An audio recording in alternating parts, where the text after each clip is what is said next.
Geraline, tell us more about the effects of Title 42, specifically on Haitian immigrants. What are you hearing and seeing amid these deportations? Thank you so much, Alicia, for having me. What we are seeing is complete chaos. The fact that we see that the President Biden and his administration continues to use Title 42 to deport and expel people specifically to Haiti, as you just mentioned, that the United States just highlight Haiti as a level number 4, do not travel. And at the same time, we see, as of yesterday, 30 deportation expulsion flights to Haiti, including pregnant women, infants as young as 1 month old, children.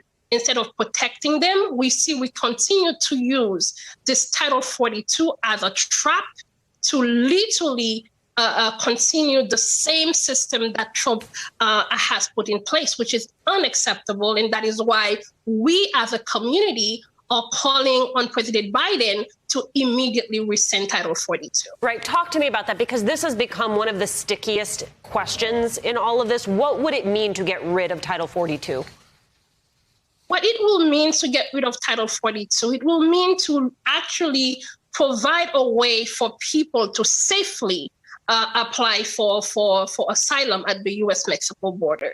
It will mean that we actually know for a fact that medical officials have said that Title 42 has no bearing, the way they are using it.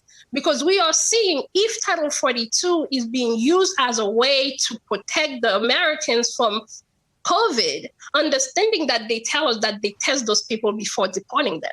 So therefore, if they are tested negative, then they do not bring any risk to the American people.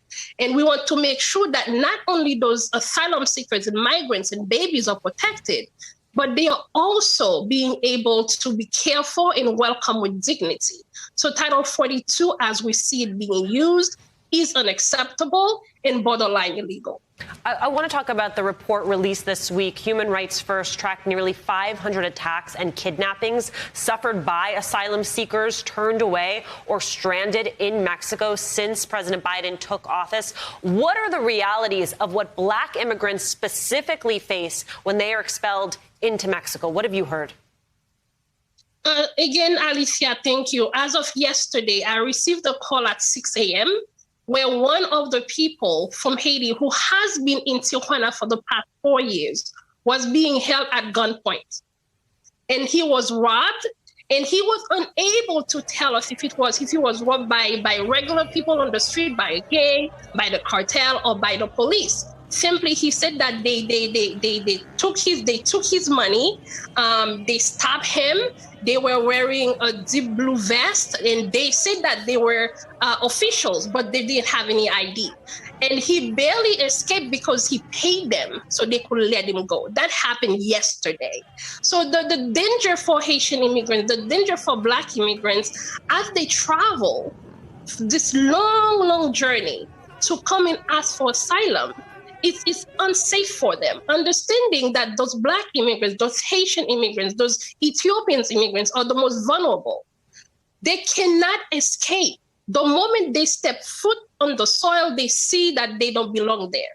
Unlike the Central and South Americans from Guatemala and Honduras, who might pass, right? They might be able to blend into the community in Tijuana or in Reynosa or in Tapachula.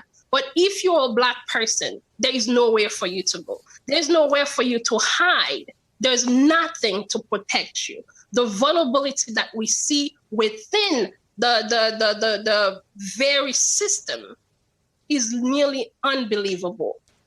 Geraline Joseph, thank you so much. Hey, thanks for watching our YouTube channel. You should know that you can follow today's top stories and breaking news and catch up on your favorite MSNBC shows all in one place.